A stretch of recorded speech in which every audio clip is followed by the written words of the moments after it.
There was some serious policy talk at the Iowa State Fair over the weekend. Over 20 Democratic presidential candidates were there, and not just to sample the food. The candidates also discussed more serious topics like America's gun laws and whether they consider the president a white supremacist in the aftermath of 3 mass shootings.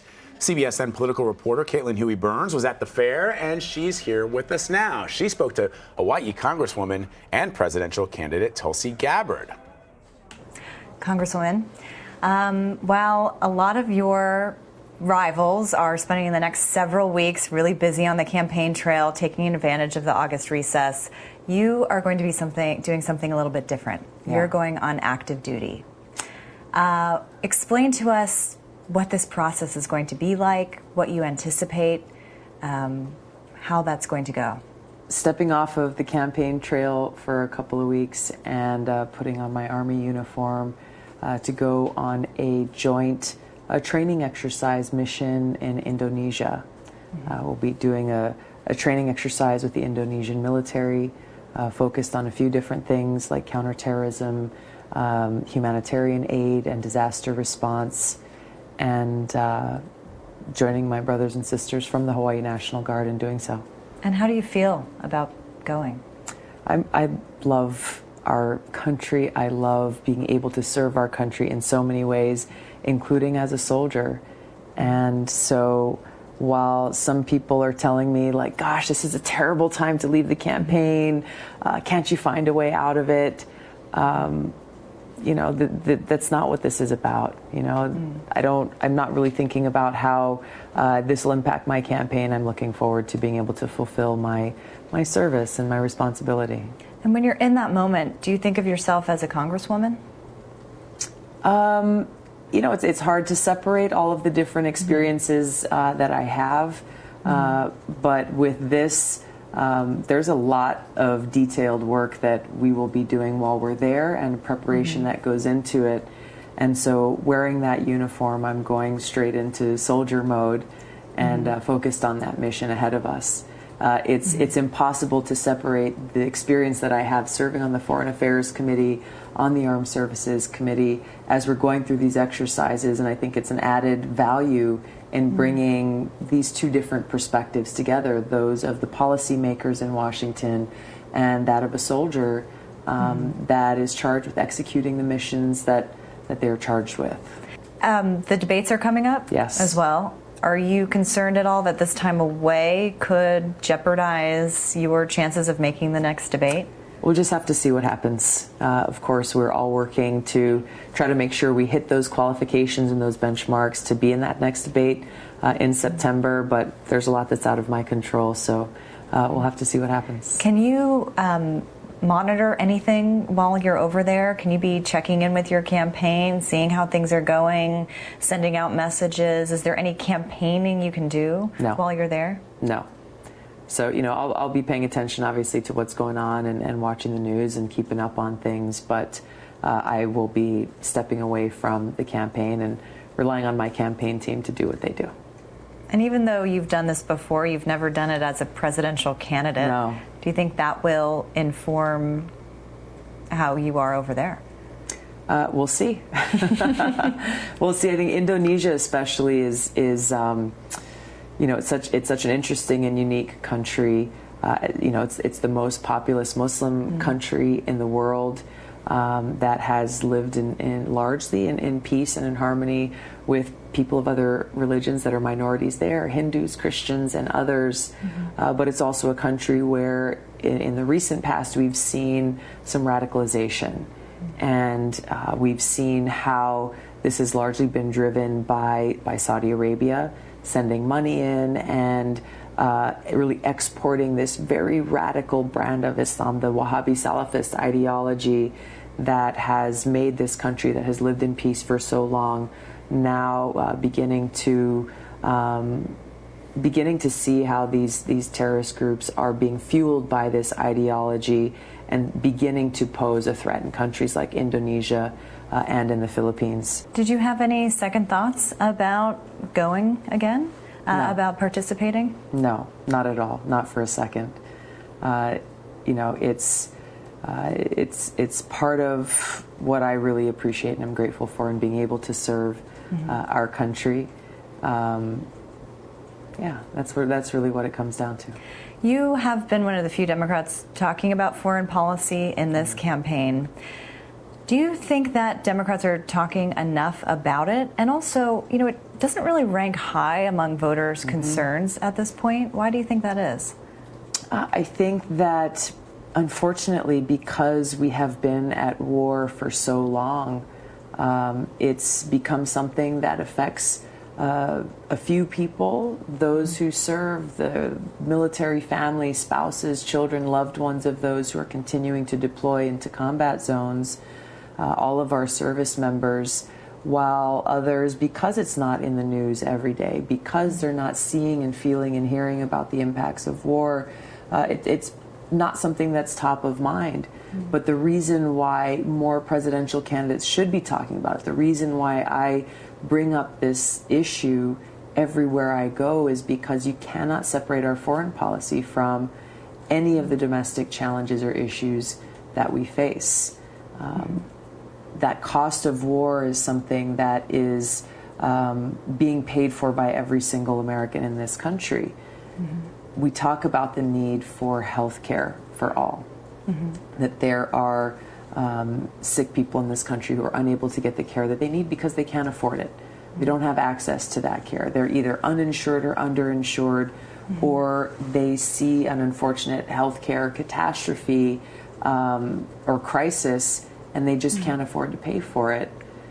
You talk about climate change, the investments that we need to make in hardening our infrastructure, in investing in green renewable energy. We talk about the investments in those infrastructure needs, education. We can go down the list of the many things that keep folks up at night, that they really do think about, that are those top of mind issues. But then you wonder, okay, how do you pay for this stuff? Why isn't it that our country has already been making these investments? This is where we recognize that the trillions of dollars that our country has been spending on these wasteful, counterproductive wars that really haven't been serving the interests of the American people, that have, in countries like Iraq and Libya and Syria, proven to strengthen terrorist groups like ISIS and Al-Qaeda, and that have taken such a toll on us. Those trillions of dollars are dollars that could have and should have been used in meeting those needs of our people and serving those urgent needs that we have. You mentioned Syria. Yeah. You've been roundly criticized, especially from members of your own party, for visiting with Bashar al-Assad, for visiting Aleppo. Do you have any regrets about that visit, those visits? Do you have any regrets about things that you've said or stood by? I have no regrets and make no apologies for pursuing diplomacy, understanding that the only alternative to diplomacy is war. We need leaders who will have the courage to meet with brutal dictators, to meet with adversaries in the pursuit of our national security, in the pursuit of keeping the American people safe, and in the pursuit of peace. I think some of the criticism, though, is that you've been unwilling to call him what he is, a war criminal. Again, baseless smears. I mean, is he? For years, I have said Assad is a brutal dictator, in the vein of Saddam Hussein being a brutal dictator, in the vein of Gaddafi being a brutal dictator. That doesn't mean that we should be sending more of my brothers and sisters in uniform to go and fight, acting as the world's police, topping these brutal dictators in wars, again, that make our country less safe, that take the lives of our men and women in uniform, that strengthen terrorist groups like ISIS and Al-Qaeda, and that actually make the lives of the people in these countries worse off than if we had not waged these wars at all. I think a lot of people might look at that statement or interpret that statement and say, you sound similar to what Donald Trump is saying. He has met with Kim Jong-un. He continues to meet with him and to work with him. What's the difference? Trump's actions. Trump says he doesn't want to go to war with Iran, but every single thing he's doing in tearing up the Iran nuclear agreement, in putting in these crippling economic sanctions, even though Iran was complying with the nuclear agreement, sending more and more troops to the region, designating their military as a terrorist organization like ISIS. Every single thing that Trump has done has pushed us closer and closer to the brink of war with Iran that would be far worse, far more costly than anything we experienced in the war in Iraq. So Trump says one thing, he does another. With North Korea, it's good. I agree. I supported him when he went and met with Kim Jong-un in North Korea. Would you as president? I would, absolutely. And when it comes to foreign policy, you have talked about the ways in which you want to get out of these ongoing wars. Yeah. What would you say to someone who's considering joining a branch of the service, who may be on the fence about joining, or those who don't want to get involved because of everything we've been involved in? I think it's important to separate the politicians and the policymakers and the decisions that they make, and those who make that incredible decision motivated by love of country to be willing to put their life on the line for our country. It's a immeasurable sacrifice that our men and women in uniform are willing to make, and something that I think we should all be proud of. And so for those who are thinking of doing that, I find it to be inspiring, because when we volunteer to serve, it's not because of a politician or a president or any of these other political aspects. It's really because of this love we have for our country and the appreciation that we have for the principles, the values, and the freedoms enshrined in our Constitution that make our country great, as we work towards striving towards that more perfect union. It's our men and women in uniform willing to lay their lives down for our country, to protect our people, to uphold our freedoms and our Constitution. I think that embody really what it means to put service above self in the ultimate way. So when you return from active duty, what's next? Do you just hit the campaign trail again? Do you take a little bit of time to kind of decompress and enjoy life for a little bit, or are you right back at it? When I come back, I hope that we'll have time to jump in the ocean, go for a surf in Hawaii, but then we'll be hitting the campaign trail right away. All right, and Caitlin is here. What a fascinating interview. Thank you. So let's talk a little bit about the fact that she's going to be departing the campaign trail. She told you she's still a reservist. She's still serving our country as an officer in the Army.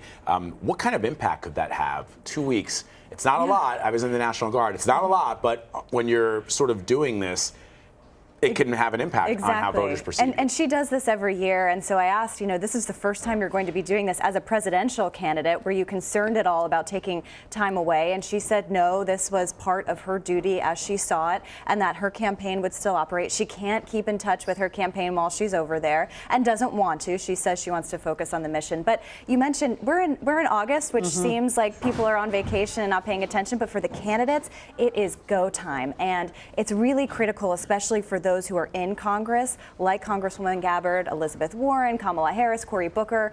They can utilize this August recess that they have to just hit the trail running. So they are going to be so busy over the next few weeks. And we know that the next debate is in September, just a few weeks away. Everybody's trying to increase their poll numbers, make that donor threshold. So this is a super critical time for the campaign trail. So this is putting a good amount of pressure on her campaign. They say they're up for it. And also she's been, campaigning as a generational change, but also focusing on foreign policy. However controversial her views are, and they certainly are in the Democratic Party, but she feels like this is a way for her to learn and for her to come back to the trail with an experience that nobody else really has. Well, it was a crowded field, very busy in Iowa. 20 candidates were there. A lot of them brought up the issue of gun control. That was big on their agenda. But I'm curious, what do the voters think? How are they reacting? Is that at the top of their list? It's interesting. A lot of Democratic voters we talked to in Iowa at the state fair, and I should note there were a lot of Republican ones too. The Democrats Democrats did say that after the shootings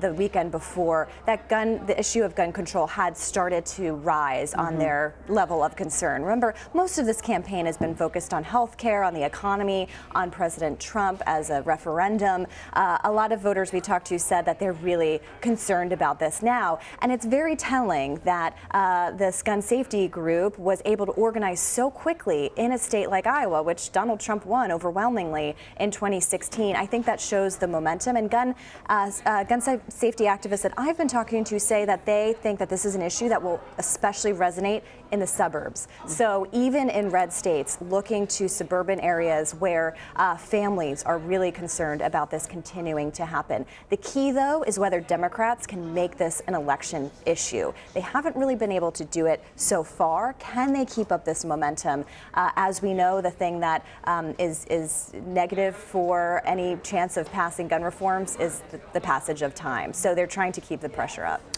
Let's talk about some of the other candidates, including former Vice President and Democratic frontrunner, let's face it, Joe Biden. He's come under scrutiny for some comments that he's made recently. Most recently, I mean, you're starting to see a lot of pieces out there on gaffe-prone Vice President Biden. He said that he met with the survivors of El Paso when he was vice president. He meant to say, sorry, Parkland. He said he met with the survivors of Parkland. What he meant to say is he met with the survivors, the families of Sandy Hook victims, because Parkland happened long after he'd already left the vice presidency. And that's just the first, that's just the latest in a string of mistakes. Right, and he made another mistake speaking to a Latino coalition group, saying that poor kids deserve the same education as white kids. They had to backtrack this. Now, Joe Biden is known for making these gaffes.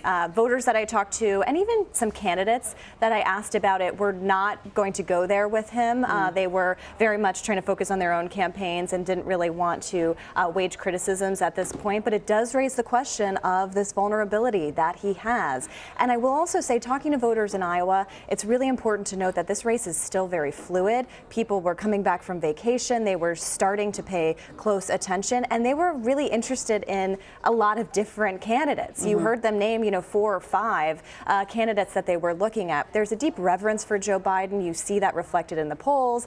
You see that reflected in conversations with voters, but they are open to new people and new ideas. I did ask Joe Biden, he's campaigned in Iowa several times before, has not been successful. Now he's the front runner. What's different? And he cautioned us that this is a long race, that he is kind of setting some expectations here, and that he has a long time to go. He said it's early, folks. It's very early.